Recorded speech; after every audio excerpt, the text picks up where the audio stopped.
Hello YouTube, Ginger on Wheels here again with another unboxing video. So you guys saw me do the Megawheel, which was a very impressive $350 scooter.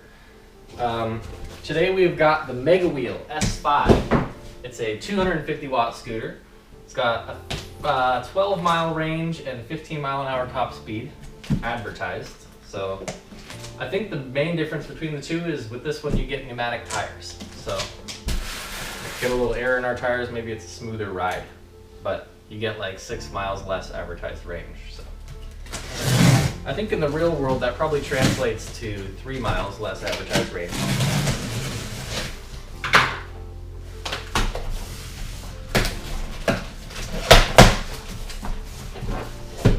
All right, so it's a box in a box situation. That's the scooter.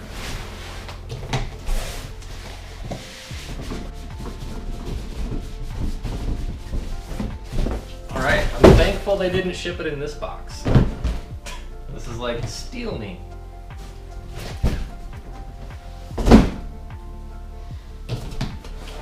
Very impressed with the weight.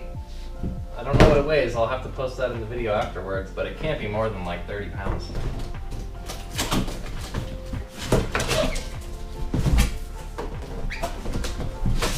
Ooh, very clean packaging and design compared to the Megawheel.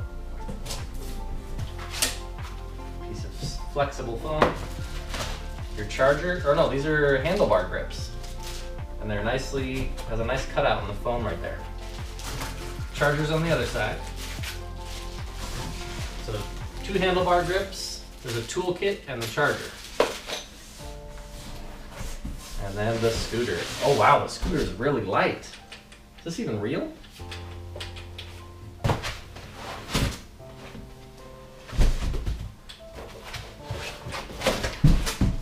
Oh. So there she is. Wow, it's so light, I can't believe it. It almost feels fake. Cool grip tape on the scooter too. I don't know, does the oh yeah, the Megawheel does not have grip tape, and this does. This is some nice grip tape too. That's it in the whole box. I can't believe it. There you get a box, 3 pieces of foam, and then charger and tools in 1 bag, and then 2 handlebar grips, and the scooter. I'm very impressed with the design on this thing. Check it out.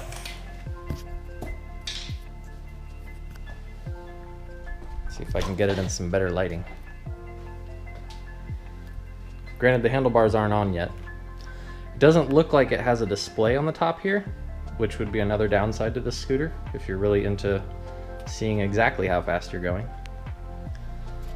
But all the wires are inside the handlebar stem here. There's no wires hanging out the side like the Megawheel has.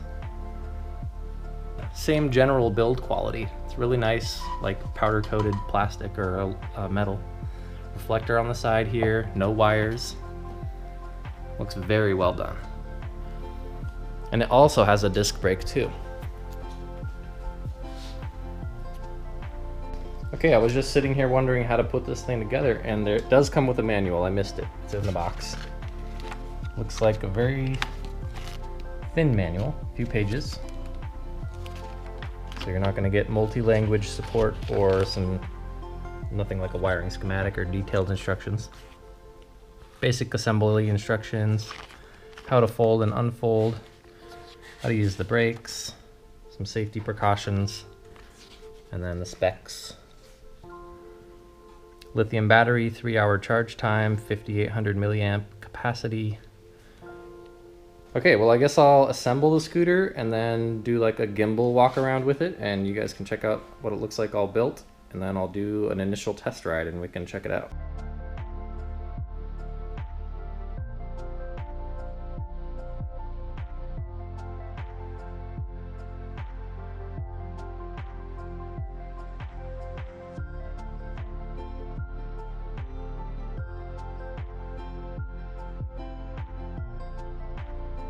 All right, so I've got the scooter assembled.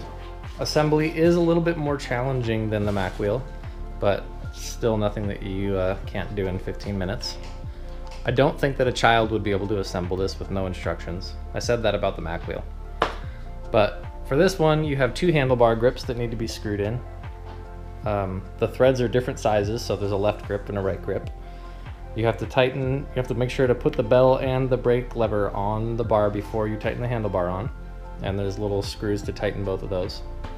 So there's a little more tightening and adjusting. They give you like 4 Allen wrenches, and I don't know why. You need 1 to tighten the brake lever on and the bell. But there's some bigger size ones, like I don't know what this is for. The manual says I'm done setting it up, but maybe it's to adjust brakes later on, or I guess I'll have to do some inspecting around the scooter and see where the screws are that need to be tightened. Assembly out of the box was a little more challenging. It's a little more work to get set up, but I haven't ridden it yet. Ooh, we get a full-blown brake light with this thing. That is cool. When I squeeze the brake lever, the brake light comes on. It blinks. With the Mac wheel, when you have the lights on, that thing just blinks at all time. Let me make sure that I'm not giving false information out. I'm gonna test the Mac wheel light real quick. Oh, the Mac wheel does have a brake light too. I didn't notice that in the other video. Okay, so they both have brake lights. Okay, so I guess we're all set up. I'm gonna charge it up and go for a maiden voyage. All right, y'all, here we are with the Megawheel S5 scooter. Got it out in the sun so you can see what it looks like. Got some nice screw-on grips that rattle off after a while.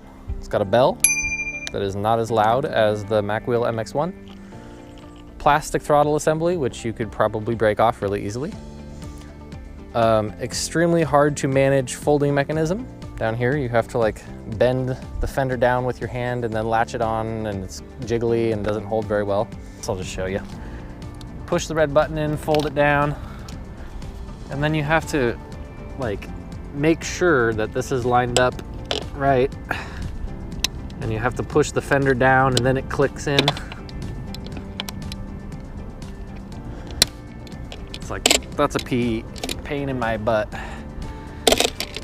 Yeah, I don't need that in my life. Especially when the other scooters are just so easy to do. I will admit though, this front latching mechanism is super easy, just click and go. Don't know how secure that is, but if this bolt comes out, you're totally SOL. Oh, it's already loose too, look at that. Got some foam tires. I am a fan of the tires. Just simple, you know? If you're gonna have a simple baseline budget scooter, make a simple tire. So no air in there, they seem pretty durable. No complaints with the tires.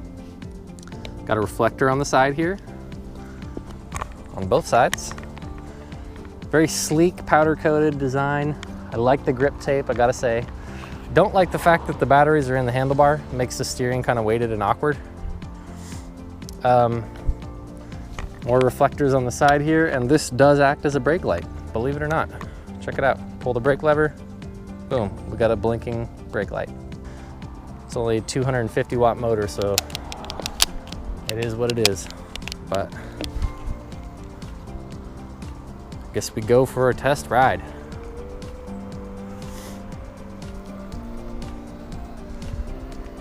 Not gonna break any land speed records on this thing. Top speed was around probably 14 and a half or 15 miles an hour with me on it. I'm 185 pounds. I've been riding around for, I wanna say 15, 20 minutes or so, and I've brought the battery from 5 bars down to 2 bars. The advertised range on this battery is, I think it was 13.6 miles or something. And in manufacturer language, that means more like 9 miles, I think. Possibly a good commuter if like the Megawheel MX1 and the Xiaomi M365 are both out of stock, then you could get this one, but I wouldn't recommend it. I will be returning this scooter just because the steering is so janky. Just doesn't feel safe. Your hands are too close to the middle.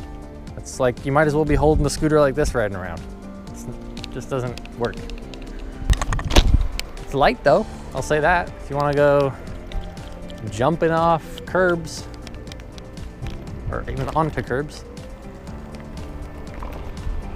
Here we are. We're gonna get stuck going up this hill because it's a 250 watt scooter. I'm on the wrong side of the road too, but I don't think it matters because I'm technically going walking speed.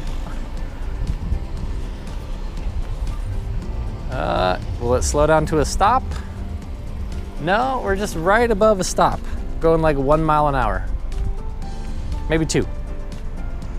But this is what a 250 watt motor will get you on a hill.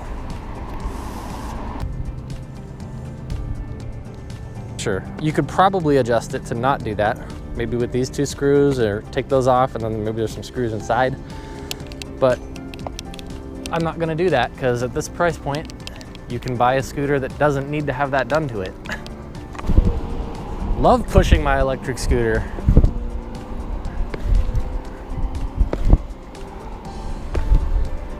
Oh my gosh, I'm doing actual work for this channel. If you guys don't subscribe now, I don't know what I'm gonna do. The only thing I can do to blow other people's minds is just launch a scooter off a 10 stair, I guess. I'm gonna have to do that pretty soon. It is really quiet, I'll give you that. It's a very silent scooter. You don't even have tread on the tires making like a whirring noise. It's just, I don't know, it sounds like an angel peeing. Oh God. Off-road is not an option. Tires sink right down into the dirt. I do think this scooter would do pretty well in the water though, because there's no holes to get into the motor easily. And the battery is in the handlebar stem. I mean, if it was raining and you had a cover on the front, like around the light and the top, I don't think water could get in at all if it wanted to. Seems pretty sealed off. So yeah, that's my quick overview of the scooter. I wouldn't buy it if I was you, but it was fun to test. I hope you guys are all enjoying my channel. If you got any suggestions of videos I can make, just let me know, okay?